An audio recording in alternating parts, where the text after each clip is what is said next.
You're listening to Tripod, the Tricycle Creative podcast, created to help entrepreneurs be better marketers. Each episode features news, tips, interviews, and commentary from the worlds of marketing, media, and, well, miscellaneous. Now, here are your co-hosts, Ross Erosion and Chris Slezak.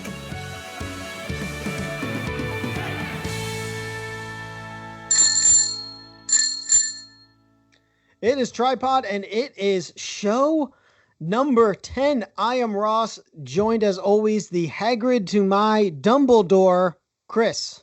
Hey. You're a wizard, Ross. I'm a wizard!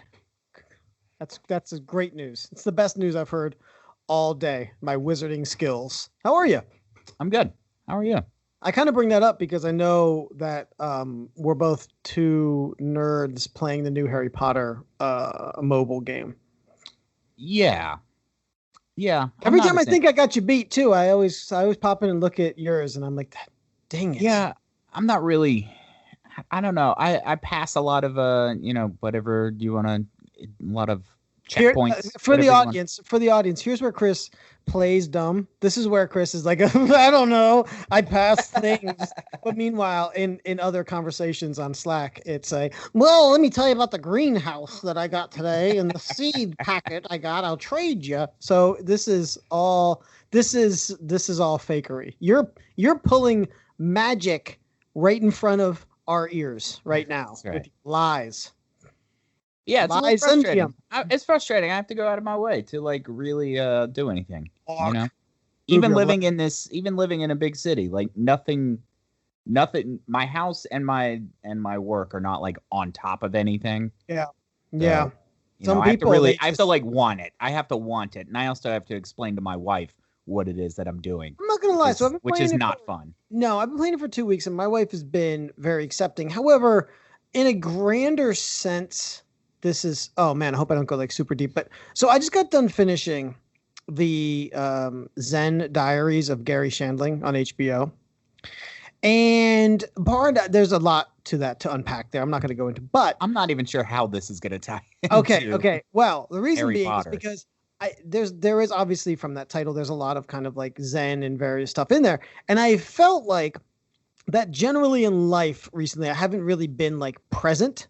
And one of my favorite things to do is in life every day is to walk the dog with my wife. And it's recently been that I'm walking the dog and my wife is guiding me while I play Harry Potter. So I'm trying to cut down on it a little bit, because I want to be just more present. Right. And ironically, I'm kind of cutting down a little bit more maybe on even some of the socials. So next episode, we're going to talk all about really just non-analog marketing. We're going to transition the show into a fully door-to-door salesman tactics for you and your friends. The other disturbing thing about this game, I was telling a member of the Tricycle Creative team that I was playing it, and I said, what house do you think I would be in? And do you know what she said? Chris, do you know what this person said? Do you know the house this person said I would be in? Ross Erosion, do you know the house they said I'd be in? I mean, yeah, I do. Yeah. Hufflepuff. What the hell? That person was fired immediately.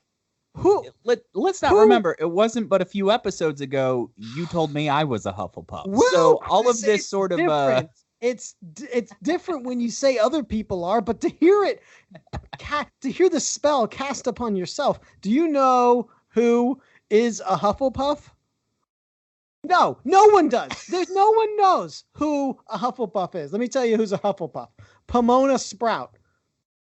The lady who's shaped like a turnip. She does the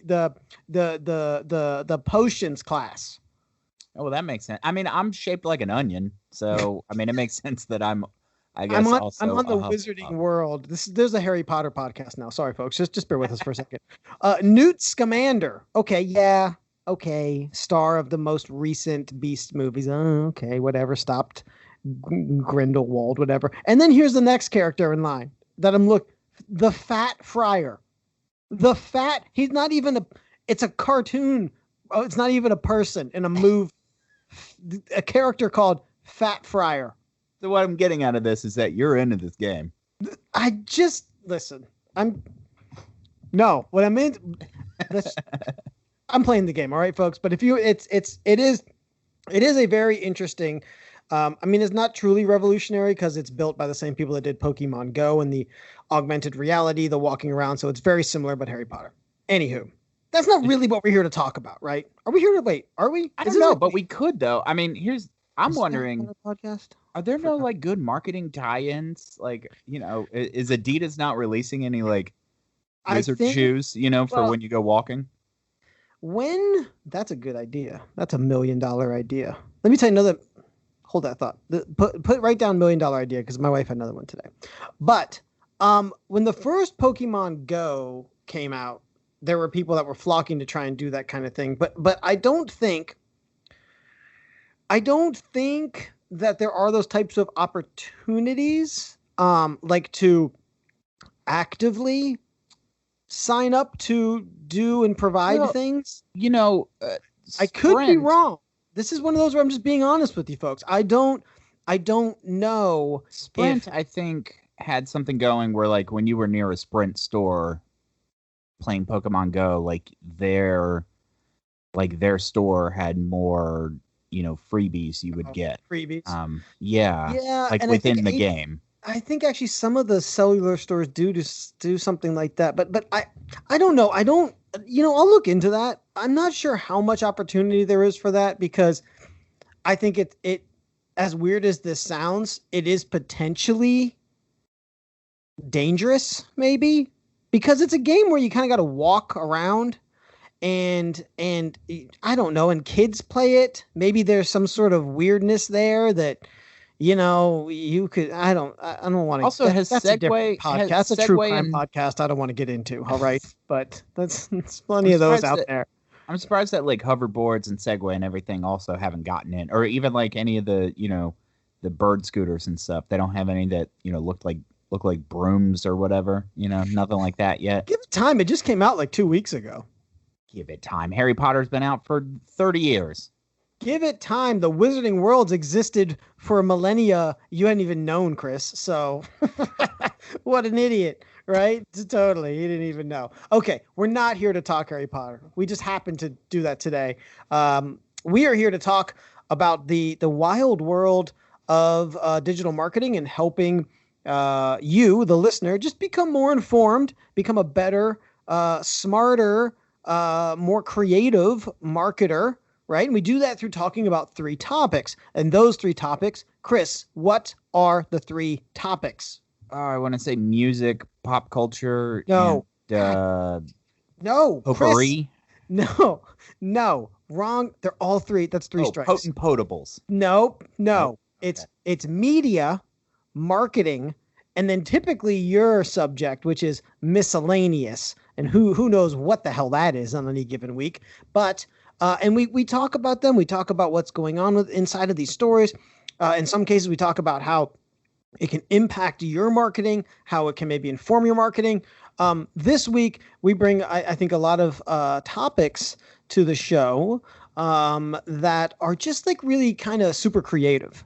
And I think sometimes, as a small business owner, or a large business owner, whatever it may be, just hearing about creative campaigns can maybe, jog some cool creative ideas for your own company out there, right? So the 3 topics we have this week on episode number 10, which, oh my God, Chris, before we get into it, episode number 10, this is the one everyone's been waiting for.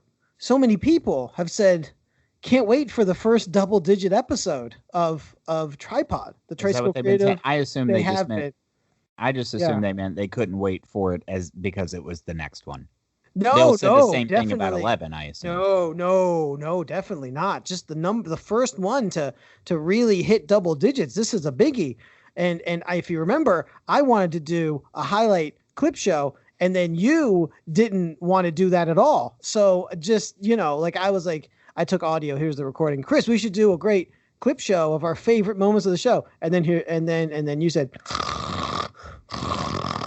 and I was like, Chris, wake up. Why would you be so rude to me? We did have this discussion at 3:30 in the morning. Well, that's true, but I still wanted your attention. I thought it was still a good idea. You know, it was a lot more work for you. I don't know why you said no, but okay, fine. Okay, 3 subjects this week. First, in media, we're going to talk about Arnold Schwarzenegger going undercover. Ooh, you'll find out more. What does that mean?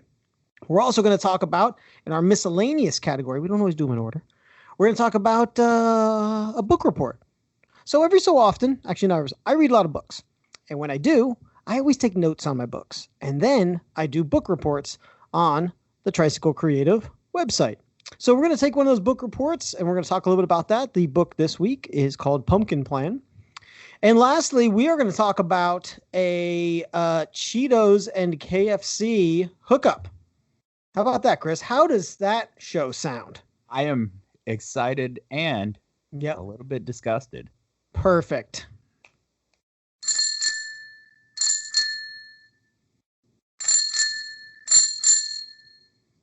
So, as promised, our first subject, right out of the gate, we're talking about Arnold Schwarzenegger, right? And not his fine work in the Conan series, or in Twins, or in True Lies, or in Terminator, or in Terminator 2, or in... Never mind. You get the point. No. We're talking about him as part of a marketing campaign.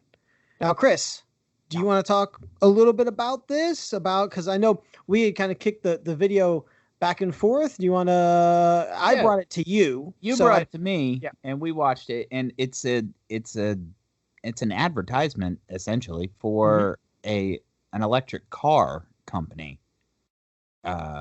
And Arnold is undercover as a car salesman who is trying to persuade people away from buying electric cars and toward buying gas-powered vehicles. Hilarity ensues, and it's worth a watch. It's great. And we'll have it up on our show notes, tripodpodcast.com. Chris wisely talked me out of playing It's 3.5 minutes. And while it is kind of a commercial, I guess, it's not really. Right. It's content marketing. You know, that's what I would kind of put it under. But it is really great because it's Arnold. I think the greatest way to describe it is just in disguise using air quotes. Right. Because it's Arnold in a Hawaiian shirt and a fake mustache. Like, he's not trying. I mean, you know, that's no attempt to disguise his voice either. And it's like, oh, dang it. Why don't I have the video up right now? I wanted the name. Do you remember the name that he uses? It was Howard Kleiner, I believe was his name. Howard Kleiner. Howard Kleiner. And it's people who are coming in and saying, "Hey, I'd like to buy this electric car."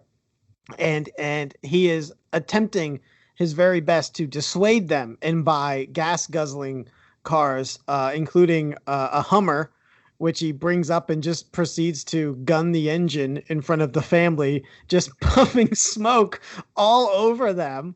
And then my favorite line of the video, is they're talking about getting a tax credit for getting a green car, you know, like and he goes, "Do you want a tax credit or do you want street credit?" And it's just so good. And I think it's a great example of using humor, you know, in your advertising, right? Because I can only imagine the watch time on that video is tremendous. It's probably almost all the way through. Like, I bet people are not dipping out because it is just so well done. Yeah, it's definitely good for the whole 3.5 minutes. Yeah, and I think it's a really good example of you know, even the type of stuff that, yes, Tricycle Creative likes to do, but it's this. We've talked about this on prior episodes about like storytelling and content, using kind of content to tell your story versus it being a very super heavy-handed, ad or something like that. And I just, I mean, I could watch more of those, right? Like I could watch more of those videos. But can I play the devil's advocate here? You may. Allowed. All allowed. Without looking, what's the company? Yeah, that is true. Right? Something with the V. Right. And it's the same problem I had last week with the fake influencer where it ended up being for a coffee company. And it's like, I couldn't have told you the coffee, So again, it's like great marketing for the marketing for that business, but not necessarily for the company itself. So I think, to kind of maybe and hopefully pull back the curtain a little bit there, it depends on how sophisticated you're also attempting to be with your overall marketing. And this is where marketing strategy comes in, right? Because, so here's the thing. What you could do is, okay, so I watched the video on YouTube. You could then target content to me on YouTube. That company could target content to me on YouTube, but then potentially across the entire Google ad space by doing it that way. If they're getting people coming to their website or going to a website to view it also, they could use the remarketing tactics that we have talked about before to, again, target them with. And maybe now when you go from something like that, like a piece of content that is 90% entertainment, maybe even 95% entertainment, because they only have like a bumper on the front and a bumper on the end. Right. 95% entertainment. Well, maybe the next piece gets into, it's 75 entertainment, right? And maybe it's very brand centric, right? You have the brand name enough where, again, if I saw that logo, I do think I would recognize it. You're 100% right, though. I don't know it off the top of my head. That piece alone, and I think that's a great point, because a lot of people, they think they do one thing and it's one and done.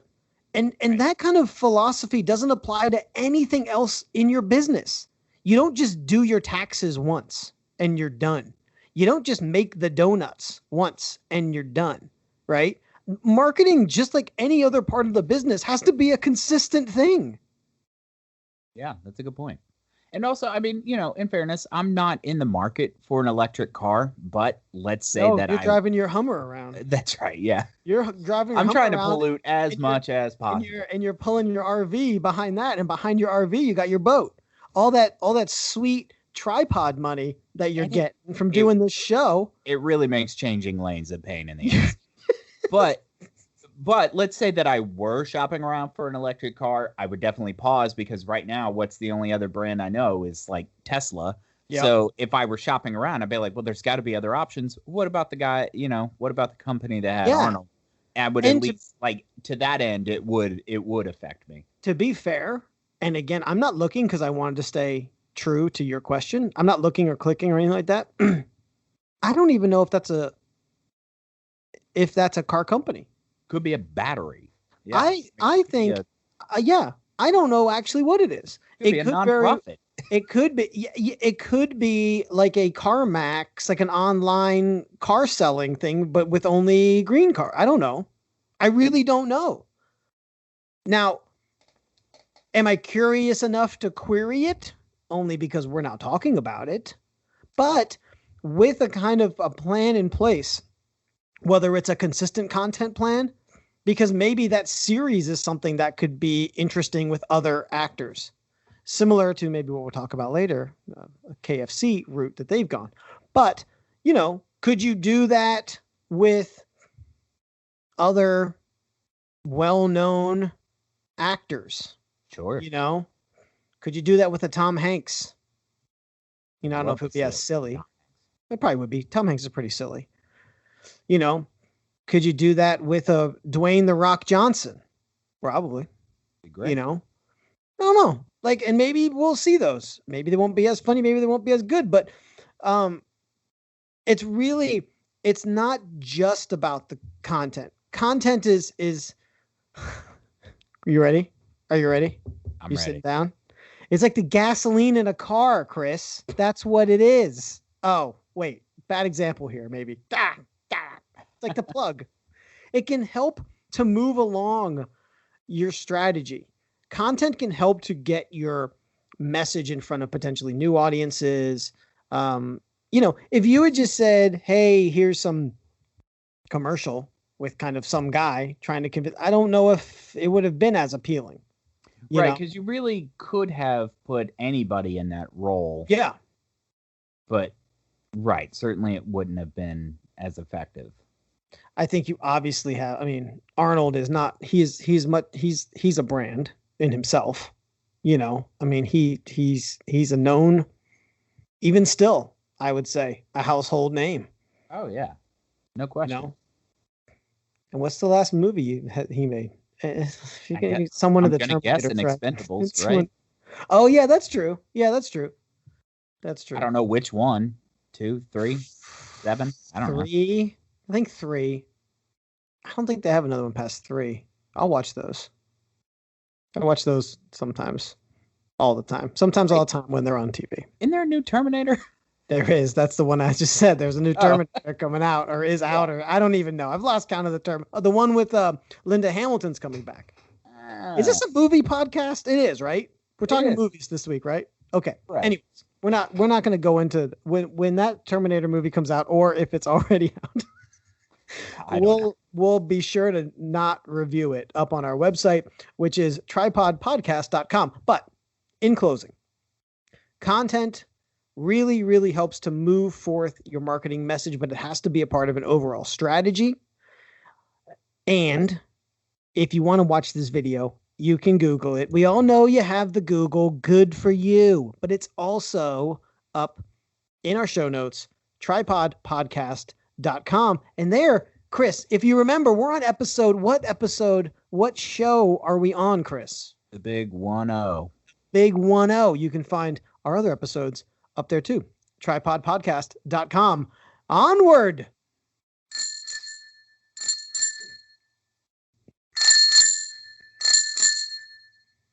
Chris, were you a good student in school? No, I wasn't. Really? Were you? Oh. We went to college together, but I don't think we ever had classes together. No. At all. No. We spent all the time, this is many moons ago, at the radio station where, there was work to be done. I'm a good worker. I'm a bad student. Oh, interesting. Okay. I will admittedly do as little as necessary to get in the student realm. Essentially, if I'm not interested, I'm not going to commit to it. Oh, I could see where that could be challenging in school. So yeah, I mean, if I'm working, it's because I like the work and then I'm into it. But if it's something I don't want to do, like, I'm just going to coast. What were your favorite topics in any of the schools?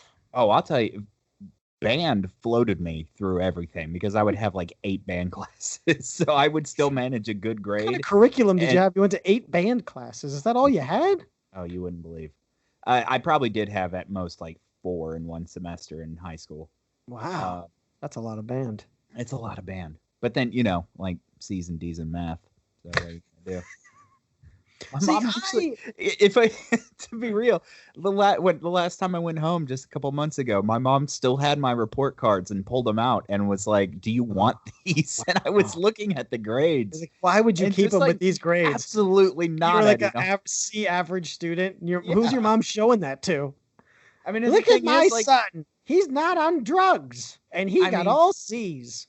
I mean, yeah, there were some semesters I did not do well in English for this reason. I didn't want to read the books I didn't want to read. See, I find that funny now because you're always correcting all my grammatical mistakes all over the place now. Absolutely. It's not because I wasn't. Yeah, it's not that I wasn't good at English or writing or reading. I just wasn't interested in it. In doing what I didn't want to do. Like, you can't tell me what to do. You can't tell him what to do. He'll do what he does. What are you going to do? Fail me? Oh, you did. Oh, they okay. did. Got it. Yes, indeed. That's Understood. what they did. That's I'll what pull they that did. up to a C. Yes, sir. Well, they bring this up because, I mean, I think I was a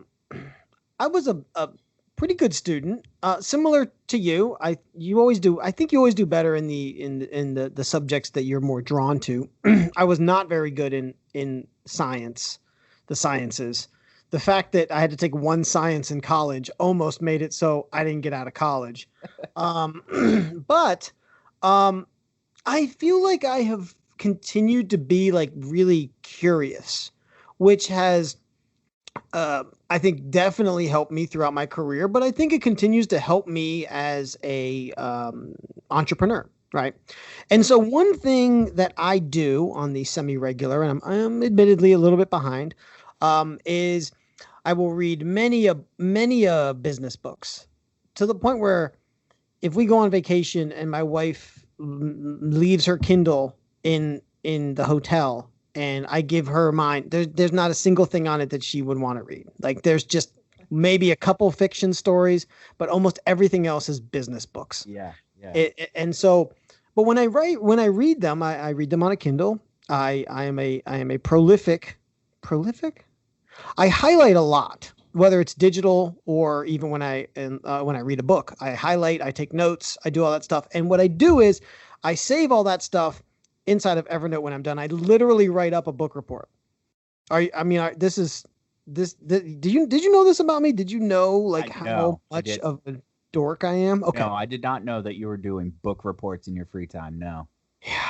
So when you're not running around playing Harry Potter, you're writing book reports. I don't know if I like the characterization of that person that apparently I really am, because it's so accurate.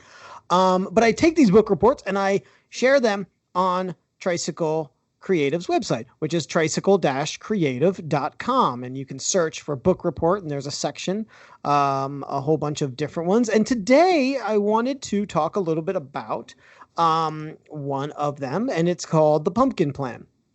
And it's by a guy who if this is his pen name, I don't know if it's a great name or a terrible one, but it's Mike Michalowicz. Sounds like a name you give a cop when you're pulled over. And you're like, "What's your name, son?" Mike Michalowicz.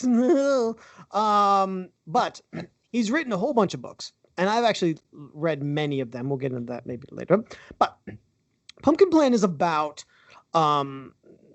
his kind of philosophy, and the thing he talks about in this book is the idea of picking kind of the one type of client, and knowing knowing what that one type of client is, and then continuing to spend all your energies to cultivate that one type of client. Let everything else, it doesn't matter about everything else. Let it all die off. Let and this comes from, he talked to, whether it was as part of this book or just personally, champion pumpkin growers, people who grow like ginormous pumpkins. Okay. And their thing was that they would just really start to focus on one that started growing rapidly, and all their energy and attention went towards that one. And so you take that concept and the fertilizer, the watering, the whatever, like everything that goes, the nutrients, like don't plant anything else around it, because those other plants will suck up the nutrients that one pumpkin needs, which when you compare it to your clients, that's what these other clients who are not a good fit, who are difficult to work with, who maybe don't align with your culture.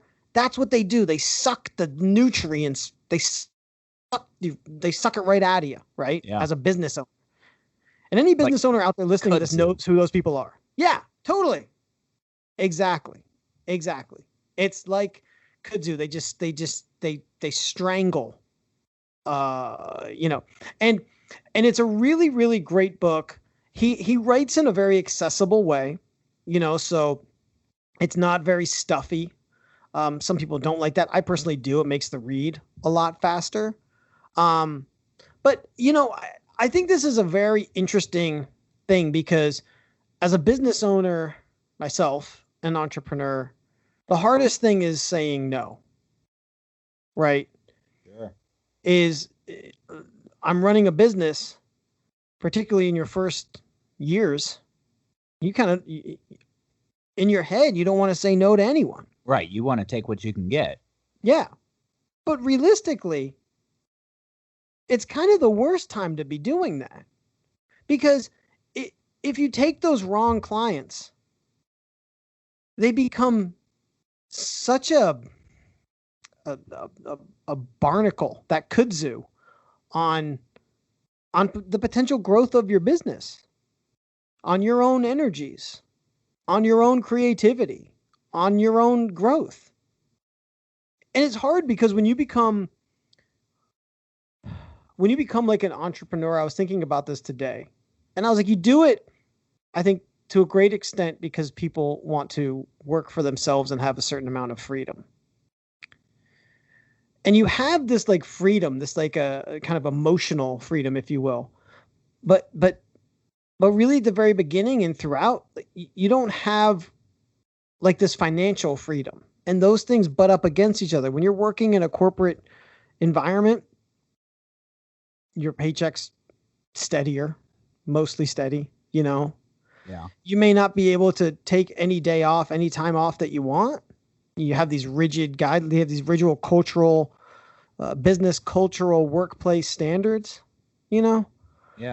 And those things go away when you start your business, but that comes with a cost, right? And this is really hard. And I wish I could sit here and say in my own experience that I lived completely up to this. I think I'm getting better about it. I've been really lucky. And some of these along the way I've talked to you about, but like I've been really lucky in that I feel like clients who I talk to at like this at a consultation stage or a proposal stage, who when I felt like they weren't good fits, I feel like they also felt like they weren't good fits. You could just get that vibe. Yeah, I did. And I think that's something that's really important in a sales process, is having that discussion.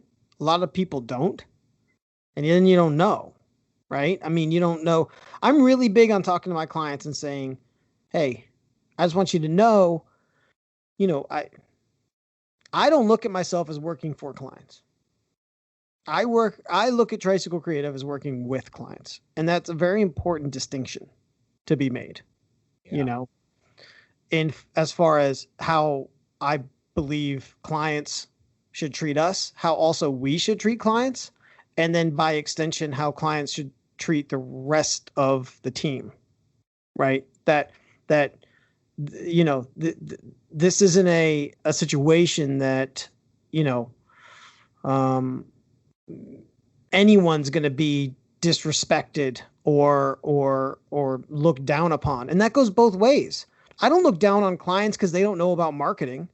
I don't take advantage of them because they don't know about marketing. That's not how I roll. And I expect that from the clients too. Right. I mean, if they did, they wouldn't need you. Well, exactly. And I think that, the Pumpkin Plan is just a really great book. He outlines, kind of the steps, and he has 7 steps. I'll walk you through them here, kind of quickly. But the first thing is each one of these obviously is if not one chapter, maybe segments of chapters and things like that. But overall, it's about planting the promising seeds. It's about watering them. It's about, as they grow, routinely removing diseased or damaged pumpkins. And that's step 1 through 3 is like years 1 through 3 almost. That may not be Mike's take on it, but that's kind of, even as I read these out, like, a couple years in, you start to get a better feel for who the not good fits are, who that customer archetype looks like. Sure.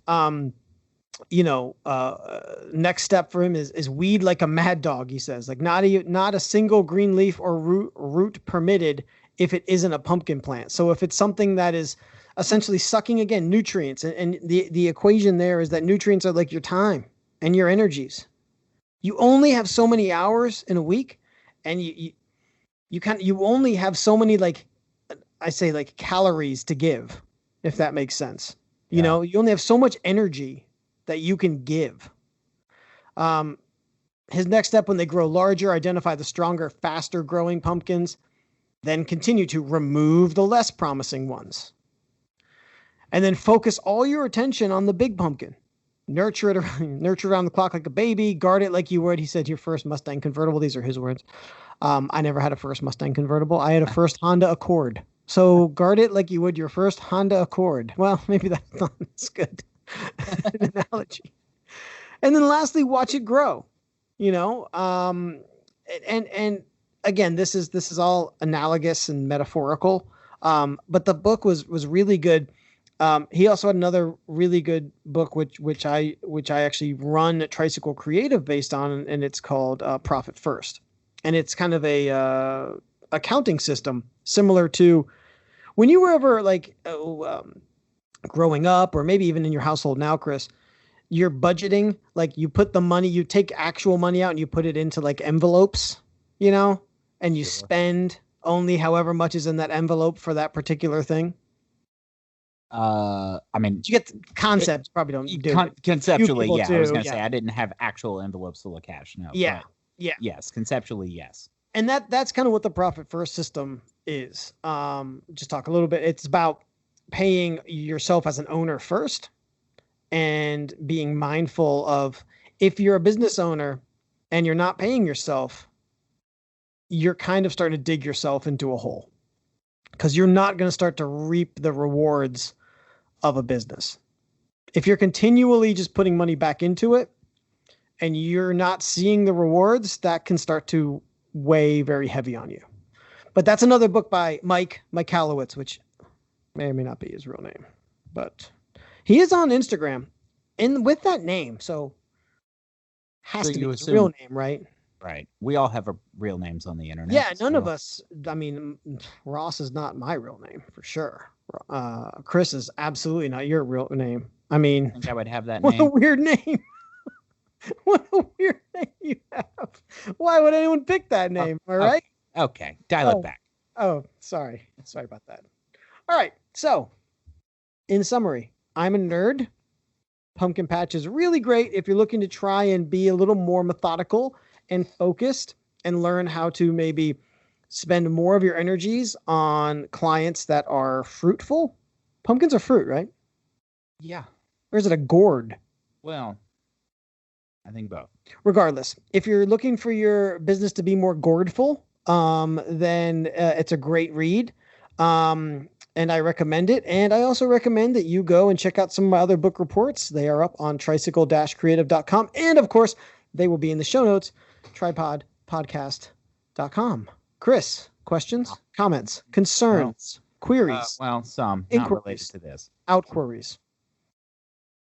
No? No. On we go. No.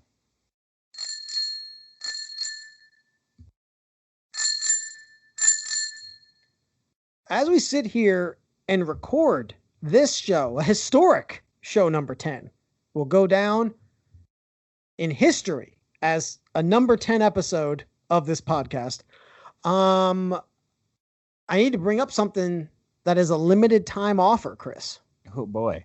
Yeah, limited time. And it's related to food. You know how much I love food. I do. You practically live off of it. I do. You're right. And this is another story that I wanted to bring to our audience because it hits a couple levels. It works on a couple different levels. But starting today, when we're recording this show, which is Monday, July the 1st, the year of 2019, for the next, I believe it is 2 weeks. I should probably know that if I'm going to tell it's a limited time, but I believe it's 2 weeks. KFC, Kentucky Fried Chicken, formerly known, and Cheetos, they're hooking up. They have brought us, the consumer, a sandwich that is a chicken sandwich with Cheetos and Cheetos sauce on it. So when you say hooking up, it sounds like you mean doing the nasty. Because that's how I would describe that sandwich. Apropos.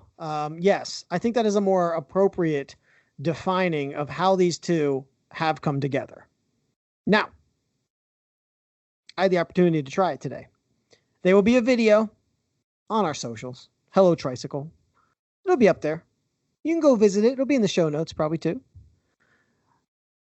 Do you want to know a little bit about the experience, or do you want to talk more about, because I want to talk about the brands involved too here. So you tell me, Chris, it's a choose your own adventure, much like Bear Grylls Netflix. You know what? I wanted to know. Do you want to know more about the sandwich? No, I did, but I want to see the video. So okay. I want to withhold that information of your take on this sandwich. To be fair, no sandwich is ever going to look as glamorous as it does in the commercials when we're talking fast food. Now let me just put that out there right now. Let me just let everyone know that it is not going to look like. So when you tell me it's a chicken sandwich covered in Cheeto dust, that is what it looks like. It's not Cheeto dust either. Let me be more clear. It's a sauce. It's a Cheeto sauce. It's not a dust. The Cheetos themselves are in it too. So now you have a nice mouthfeel going on. But it's a sauce. It's sauced. It's not dusted. This sounds way worse than I pictured. It's an orange. It's a bright orange, possibly radioactive sauce. I have my guesses on how this went, but I really do now want to wait and see this reaction. The video will be up on socials by the time this episode is up and published, so you'll be able to check it out in the show notes, tripodpodcast.com, and also on our socials at Hello Tricycle. So maybe I'll just save the actuals.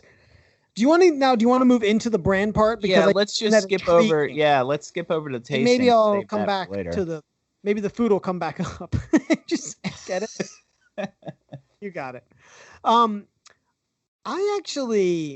This is like kind of a case in point thing of logo versus brand for me. Mm-hmm. Because you got Cheetos that have Chester Cheeto, right, as a character, but they have a very distinctive brand. If you watch their commercials, they're very, Chester Cheeto he has a personality. There's a dynamic. There's an edge to him. It's a person. It's not just, hey, here's a logo of a Cheeto, right? Right. And then like the Trix Rabbit. Yeah. And then you have the KFC with the Colonel. Right. And the recent campaigns, wacky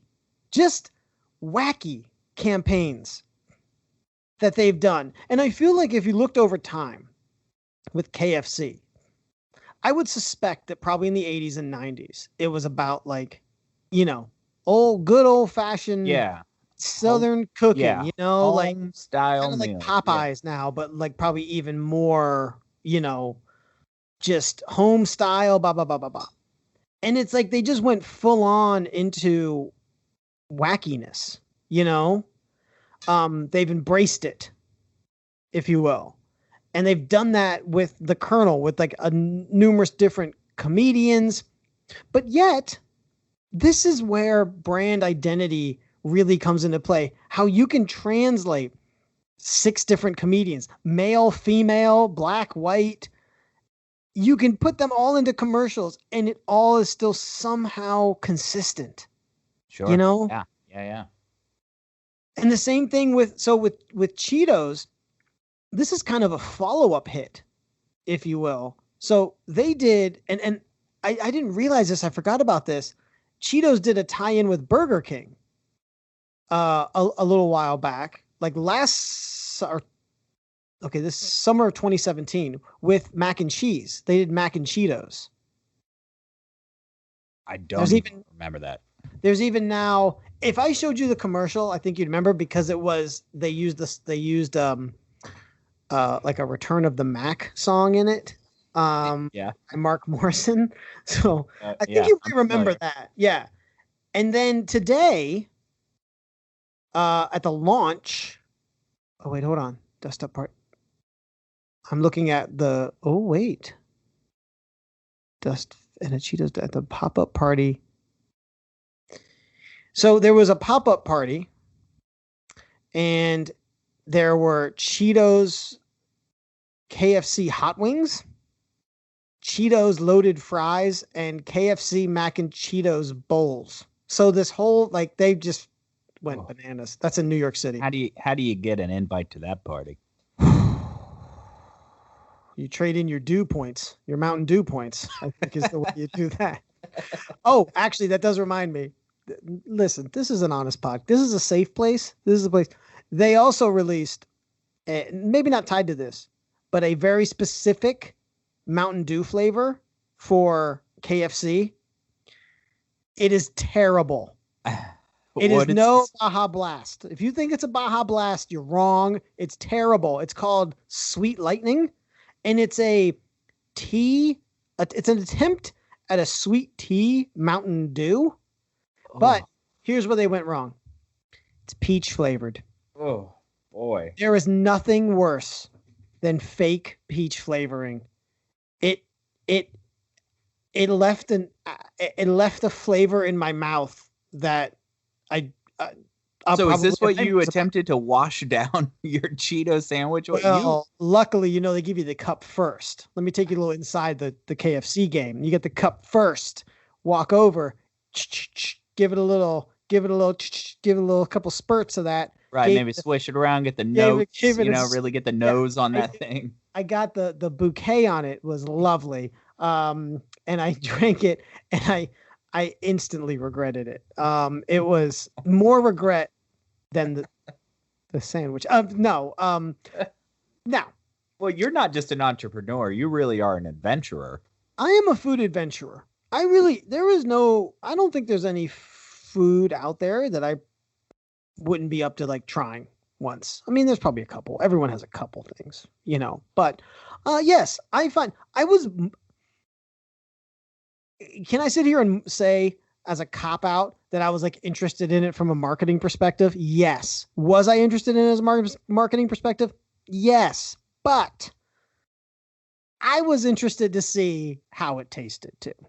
I mean, but I just am so intrigued by looking at these, because I feel like this is one of those perfect marriages, like Red Bull and action sports, it just fit, like Cheetos and KFC and even Cheetos and like, I don't know. It's just, if Cheetos had maybe tried to do this with like Cracker Barrel, I don't think it would have worked, or let me put it this way. I don't think it would have been the same. Sure. And I guess Doritos had already moved into the Taco Bell territory, so that's true. Yeah, Doritos that is a success, right? I mean, those Dorito tacos, that's a win. It's the norm now. Permanent fixture on the menu. As far as I know, I'm pretty sure it is. I think you're right. I mean, I think they also have like the Cool Ranch. If they had those sweet and spicy Doritos as the taco, you'd be living there.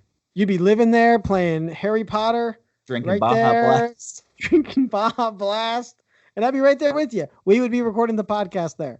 We would have our own booth reserved. It'd have a reserve sign on it for Tripod, the Tricycle Creative podcast. But we would never move. They would have to come in and probably wash us with a rag on a stick. That would be probably what would have to happen. So in summary, I'm glad this is a short time promotion. Let me just say that. Because I might be finding myself at a KFC. I don't want to tell people one way or another. Everyone's wired differently. But if you love a good Cheeto, and I will say this, I was surprised at how good just the chicken was. I mean, I haven't had a KFC in a long, long time. Yeah, time. I mean, I don't know. You can't remember the last time. So it got me in there. So this is again where it's like, it got me to go there. And I think it's going to get a lot more people to go there. Just for the novelty. And that's okay. Let me ask you this. If novelty gets someone in the door, right? Would you double down? Would you get the 2 sandwiches? Isn't that how it worked? How'd the KFC double down work? Oh, it was you're right. Chicken. The double. Wow. Okay, I wasn't sure. Yeah, I remember that it was the chicken was the buns. Right. I don't remember what was in between. A piece of bread? Bacon? I don't even know. That's like the upside down world, I think. Like, I don't know what was in the middle. Lettuce? Could they have possibly put a vegetable on that? No. Probably bacon and then fried chicken was inside. Do you think they'll come out with I think it might have been fried chicken inside of it. I could be wrong. Could there be another tie-in where they're just like, here's a bag of Cheetos and like a gravy to dip it in? I did jokingly say, but maybe not jokingly, that seeing that that it was a sauce, that they could probably sell that sauce over the counter. Right. Or pour it on the potato. Cheetos sauce, I think, particularly people love the like spicy Cheetos stuff. Right, those Flamin' Hot Cheetos. Flamin' Hots. I mean, that's your Nashville hot chicken right there, right? Actually, and they have that now there. So that probably is the next direction they could potentially go. But I do think that they could sell Cheetos sauce. Now, what is this? Think about this though. We're talking about nostalgia and things that people like these quirky, weird things. Doesn't necessarily have to be your whole business, but maybe there's some angle, you know? Right. Like, why is Subway not doing a tie-in with Lay's where they just put the chips on the sandwich? You know? I mean, that's anyone that doesn't eat a sandwich like that. I don't know where they've been. It feels like I'm eating with someone from like the Stone Age. Like they've just learned the wheel. Why aren't you putting your chips in your sandwich, man? It's crazy. At least half of your chips. You can split the difference. You know, chips in a sandwich and then eat the other half of the chips. My brother. Do I have to do everything around here? My brother used to dip Cool Ranch Doritos into vanilla pudding, which sounds gross. And yet he has gone on to become a successful chef in his adult life. I'm going to steal that from him. He must have had some sort of insight into flavor profiles that the rest of us just weren't seeing. Peanut butter and pickle sandwiches are good. I've eaten those. They're good. They were a big internet thing. I did that. So let me recommend those. You need a whole separate video series of eating food. Or I need a nutritionist. It's one of the two. Yeah. But that does bring me back. I mentioned at the beginning of the show, the $1 million idea. We were preparing for, well, actually, no, we were just grocery shopping today. We're preparing to grocery shop. We were grocery shopping today. And we were going to do, we had like hamburgers and hot dogs just for the week. Like, I don't know. We'll do that, right? Sure. It's festive. Seems on brand for America. And I said, well, I just wish I could buy one bun, you know, just one bun that could do both. And my wife, being pretty smart, said, well, you just make the hamburger in the shape of a hot dog, and then you just get hot dog buns. Yeah. Whoa. Beef roll. And then you just got to get hot dog buns. It's pretty smart, right? It's smart. And weirdly weird. Yeah. Definitely weird. In my head. No, but. And then cover that in some Cheeto sauce. Oh, God. No. I don't know if. There are some things that could be done and some things that should be done. You know what should be done? What's that? This podcast. You're right. You know, we're going to wrap it up. This has been episode 10. We talked about Cheetos, talked about KFC. There'll be a video at Hello Tricycle. I'm excited. I'm stoked. Tripod Podcast. We also talked about Pumpkin Plan, a great book by Mike Michalowicz. Seems like a fake name, but it's a great book. It's a real book, maybe a fake name. And we also talked about Arnold Going Undercover, telling people to buy Hummers, the car. Get your mind out of the gutter. And we will be back in next episode. That's when we come back. Usually when we're back is the next episode. Yeah, but in the meantime, certainly check us out. Again, at Hello Tricycle. Give us a follow. Wherever you subscribe or listen, please give us a nice rating, a comment. We would love that. And feel free to reach out to us through the powers of the social medias, the internet, or whatever. Hello Tricycle. We're all over the place. And coming soon, we're going to have a couple more Keep Pedaling interviews. So I'm excited about those. I'll reveal more details as we get them. But those are coming soon and should be really insightful, really educational, and really entertaining for you. So with that, Chris, do you have any final words on this, the historic episode number 10? I just want to lift a phrase that you said earlier, which is on brand for America. I think that describes us to a T. There you go. Later, folks. Keep pedaling. Thanks for listening to Tripod. For show notes and bonus content, go to tricycle-creative.com/tripod. Connect with Tricycle Creative on Facebook and Instagram at Hello Tricycle. Connect with Ross at Ross Hero. Connect with Chris on Instagram at Ruthless Chris Steakhouse.